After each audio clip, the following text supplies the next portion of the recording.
All right, we've got a great video for this Sunday from Pierre Poilievre calling out Carney and the Liberals. Before we get into it, if you could, please hit that like button, consider subscribing, and drop a comment below. I read them all. Let's get into it. Making a big deal out of Mark Carney's latest flip-flop on government spending. After running an entire election platform promising to spend billions more, without any identified cuts or layoffs in the public service, he's now told his ministers to identify savings of 7.5% next year, 10% the year after that, and 15% by year 3. His office then leaked these letters with these instructions to the media, which has acted like these cuts are already complete, but not one penny in savings has actually been achieved. So far, it's just promises. That said, it might seem too early to judge whether he is going to keep these promises. However, Carney promised cuts, but spending actually went up 8% in just 1 year, from $449 billion under Trudeau to $487 billion under Carney. Not a single meaningful cut, just bigger government and a bigger bill for us. Mr. Carney has been Prime Minister since March 14th, 2025, so the fiscal year that started April 1st of this year has been entirely under his watch, and he has introduced what are called the main estimates. That's the big spending bill that authorizes government to push money out the door. How does that bill compare to the one that the Trudeau introduced a year earlier? And how does the spending of Carney compare in numbers, not image, to his predecessor? Well, let's take a look. Trudeau's last spending bill had the government spending $449 billion per year. And it gets worse. Carney is outspending Trudeau on both public servants and consultants. Consultant contracts alone, $26 billion. $1,400 per Canadian family. He's not streamlining Ottawa, he's inflating it. Now, under Carney, that spending bill is up to $487 billion a year. That is an 8% increase in just 1 year. 8% is double the combined rate of population growth and inflation, so the cost is vastly outstripping the need. And remember, this spending is stacked on top of the already bloated costs that Trudeau left behind. Now, Mr. Carney claims that he is going to spend less but invest more. In other words, he wants to categorize more government spending as an investment and therefore artificially lower what is actually counted as an expenditure, kind of cooking the books. So how is it that he defines spending versus investment? Well, for example, he admits that bureaucracy and consultants would be in the spending category. So let's compare those items. Carney's deficits are even larger than Trudeau's. That means more inflation now, higher taxes later. If we stay on this path, we'll be spending $70 billion a year in interest by 2030, more than we spend on healthcare. That's not building the future, that's burning it. To the way they were under the previous Trudeau government. In the last year of Trudeau in power, bureaucratic spending, that's spending on public servants, was $59 billion. This year, under Carney's new spending bill, it's up to $62 billion, a 6% boost in 1 year. Again, the bureaucracy is growing at least 40% faster than the rate of population growth and inflation combined. In the last year, Trudeau spent $19 billion on consultants. This year, Carney is spending $26 billion, a massive 37% increase in just 1 year. That $26 billion works out to $1,400 in extra costs per family for federal government consultants alone. Now you know where your taxes are going. The big boost in spending does not even include Mr. Carney's big spending election promises, such as his new housing bureaucracy that will cost taxpayers nearly $3 billion per year. Since the election, he's piled on even more spending commitments. The biggest is to triple defense spending to $150 billion. Now, let me be clear on this. There's no amount of money that will ever be enough for our military.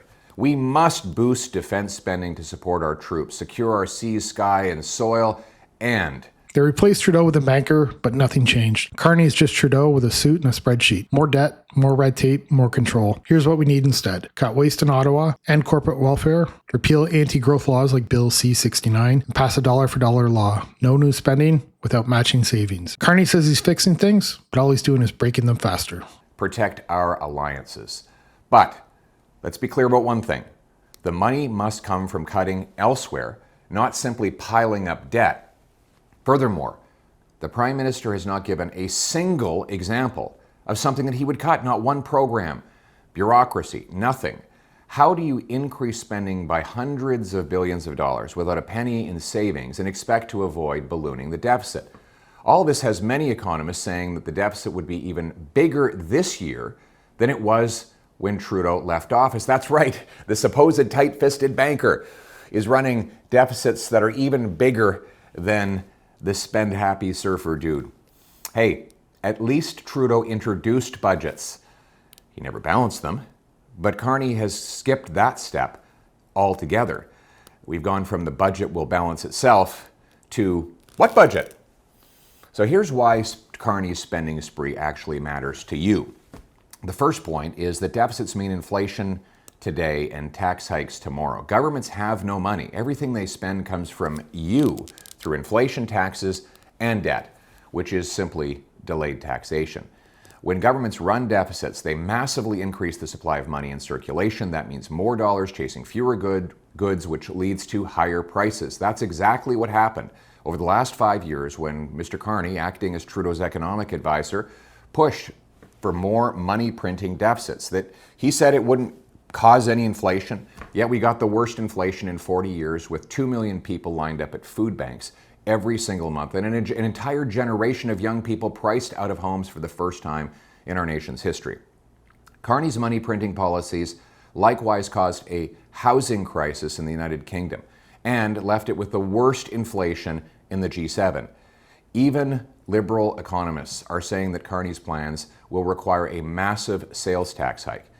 The second reason why this spending and borrowing is dangerous is that it threatens our cherished social programs. In fact, based on Carney's current spending plans, which don't even include the many unbudgeted election promises, interest on our national debt will rise to $70 billion by the year 2029-2030.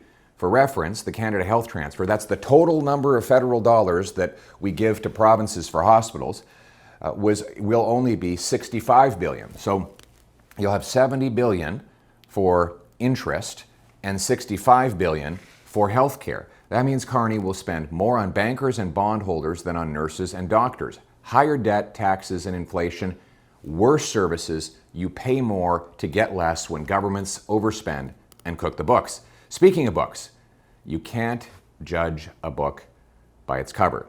Just because Liberals replaced a surfer dude with a clean-cut central banker does not mean they are any more responsible with money. To the contrary, Carney is making the matter worse than his predecessor, Justin Trudeau. The solution is to do the opposite of what both Carney and Trudeau have done. We need to cut bureaucracy, consultants, corporate welfare, and foreign aid. Also, we need to pass a dollar-for-dollar law requiring the government find $1 of savings for each new dollar of spending. And we need to boost economic growth by repealing anti-resource laws like C-69, the anti-pipeline law, the ban on offshore shipping of our oil, the energy cap, and more. Axing the capital gains tax on reinvested earnings in Canada will bring hundreds of billions of dollars back and cause a massive economic boom.